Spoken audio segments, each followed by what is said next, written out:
An activity involving physical exertion and skill in which an individual or team competes against another or others for entertainment is the definition of a sport.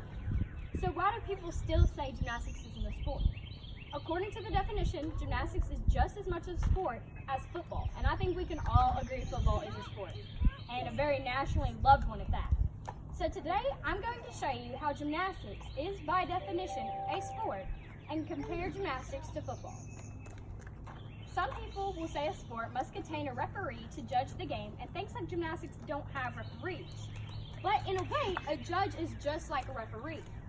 They make sure you follow the rules and they make decisions to see if what was done was fair or not, just like a football referee is deciding if something was a foul.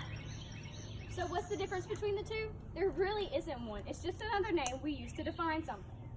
Physical exertion is used so much in the sport of gymnastics. You must be able to do all of the events while keeping a smile on your face no matter how out of breath you are.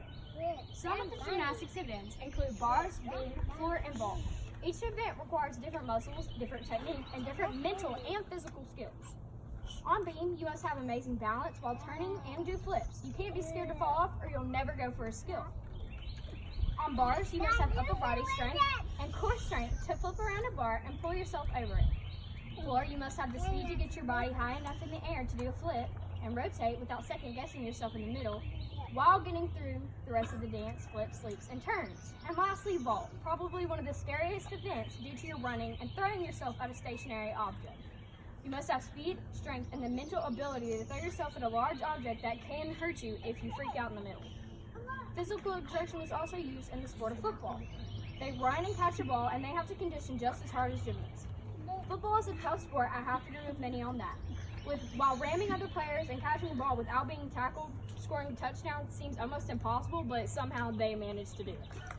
Football and gymnastics are very similar, except for gymnastics is done for entertainment and is scored based on difficulty of a skill and style, while football is scored off of offense and defense abilities. So while people say football is a sport, it is very similar to gymnastics, except for the scoring process. In conclusion, I would like to thank you for your time, and I hope you have a different outlook on what a sport is defined by. Thank you. How long was it?